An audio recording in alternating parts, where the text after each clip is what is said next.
On November 25, 2023, operators at a Pennsylvania water authority found a message on their control screen that read, "Every piece of equipment made in Israel was a legal target of cyber AV3 injures."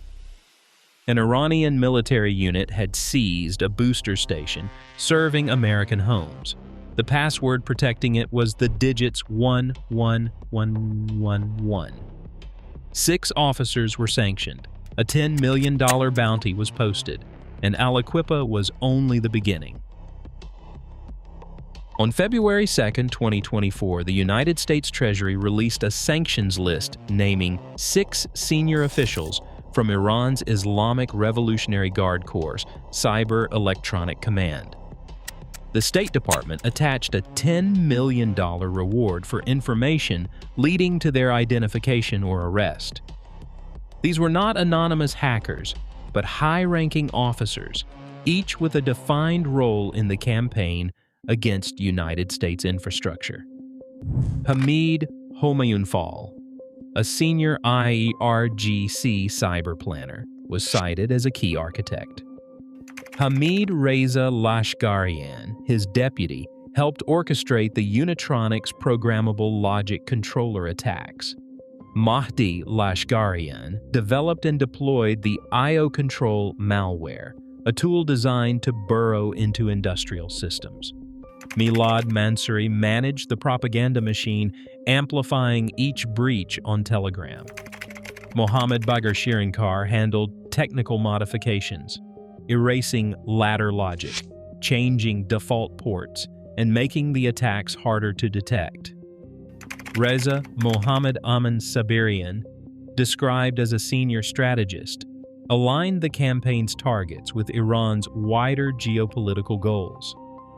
The United States government's attribution was not based on speculation. Forensic evidence, including Iranian internet traffic and command infrastructure, traced the campaign directly to these officials.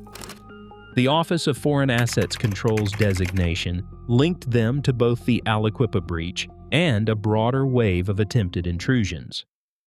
The State Department's public notice made clear that this was a state-directed operation, not just the work of rogue actors.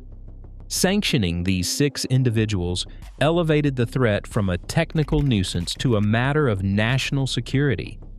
The message was unmistakable. When a water utility in Pennsylvania is targeted by a foreign military cyber unit, the risk extends far beyond one small town. The same tactics used in Aliquippa were observed at utilities in Illinois, Ohio, New York, and Texas, as well as in fuel management systems and even an aquarium. Each incident exposed the same underlying weakness: internet-facing industrial devices still running on factory-set passwords as simple as 1111. The official response signaled a turning point. No longer was this a matter of isolated cyber vandalism. With 6 IRGC-CEC commanders named and a multi-million-dollar bounty in play, the campaign against United States water infrastructure was recognized as a coordinated act of state-backed aggression, exploiting the simplest of security lapses to probe the heart of American critical systems.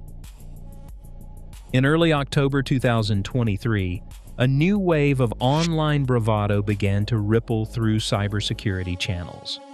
The Telegram account known as CyberAV3 Injures, later echoed on X, declared that Israeli water treatment PLCs had fallen to their attacks.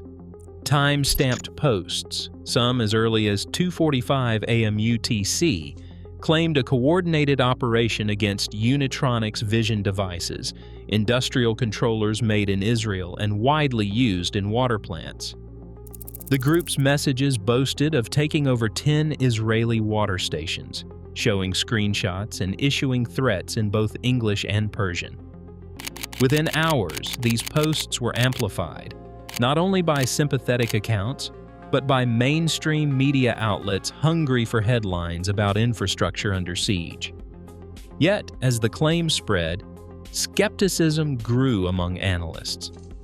Israel's National Cyber Directorate publicly refuted most of the so-called breaches, confirming that 7 out of the 10 water plant takeovers did not happen.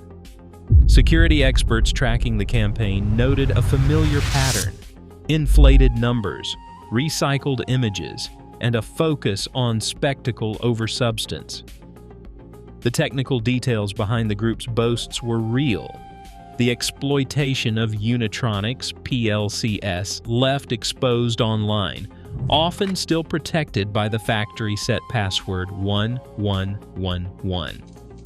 But the scale of actual disruption was far smaller than the propaganda suggested.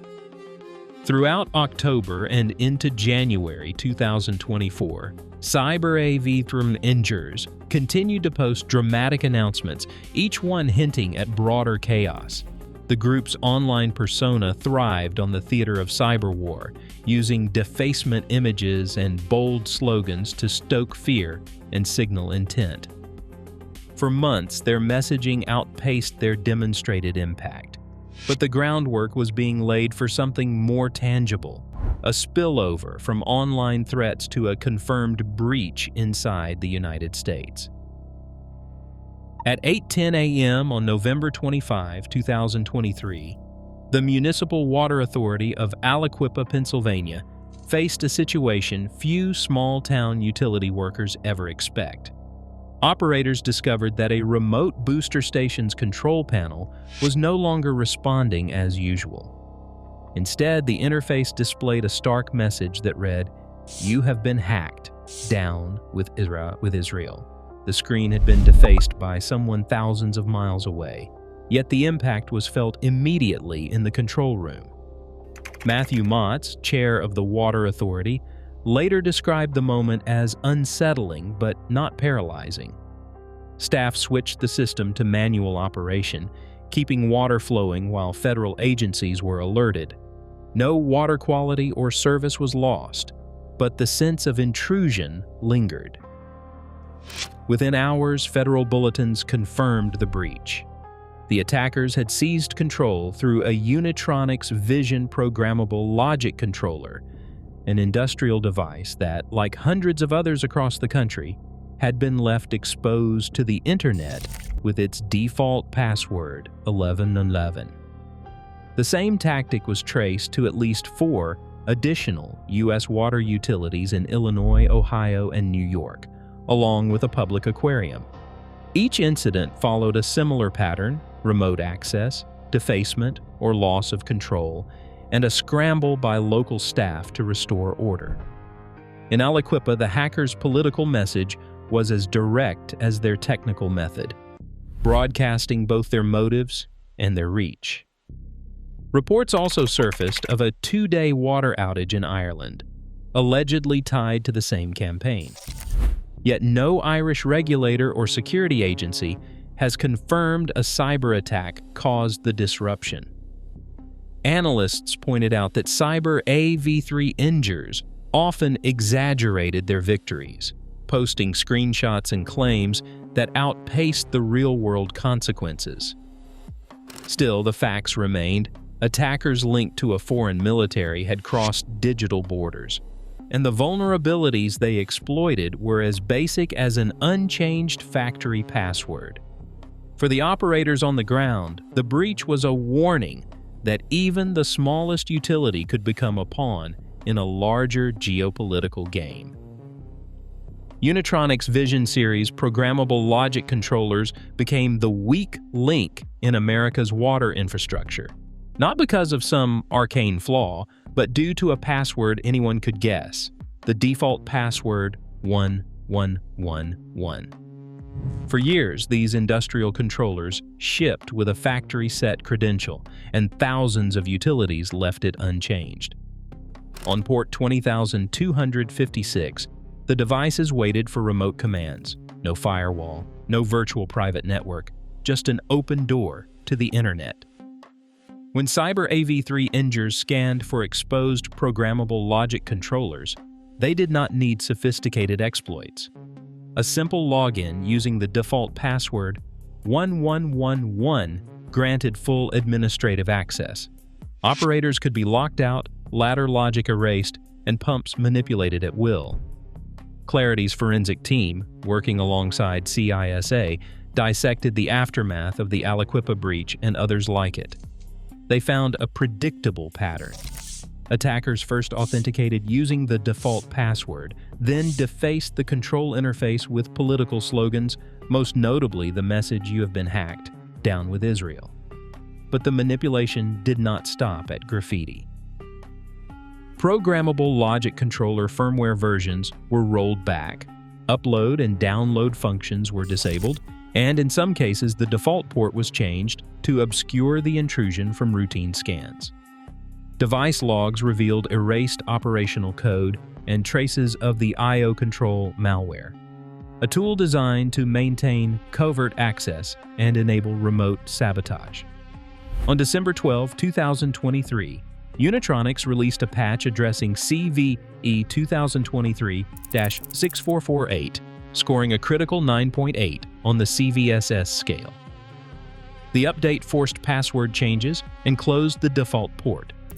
But by then, at least 34 United States water utilities and dozens of other sites had been compromised. Analysts published lists of tampered devices, water plants in Illinois, Ohio, New York, and Texas, along with a public aquarium, all sharing the same vulnerability. The lesson was stark. A single unchanged password had exposed the backbone of essential services to foreign control. The fix was simple, but the risk had already spread nationwide. By January 2024, the attacker's playbook had grown more sophisticated. Security analysts at Clarity traced a new phase of the campaign, the use of iocontrol malware targeting not just water utilities, but fuel management systems as well. This tool leveraged MQTT, a lightweight messaging protocol common in industrial Internet of Things, to establish covert command and control channels. Fuel terminal vendors, names like Gilbarco Veeder-Root, Orpak, and Gasboy, began to appear in threat reports, with cyber AV injures claiming up to 200 compromised sites across the United States and Israel. The malware's design allowed remote manipulation of pumps and access to payment data, raising the stakes far beyond water. Clarity labeled iocontrol a nation-state tool built for industrial disruption. Yet even as the group's propaganda painted a picture of widespread chaos, analysts found the true impact was more limited: screenshots and slogans, not sabotage. The gap between what was possible and what was done underscored a chilling reality. The tools for real-world damage were already in place, waiting for a different intent.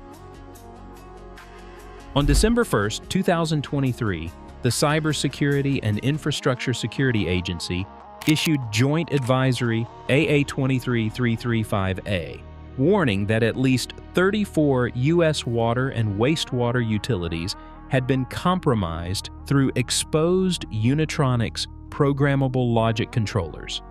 The advisory did not just recount the incidents, it quantified the scale of risk.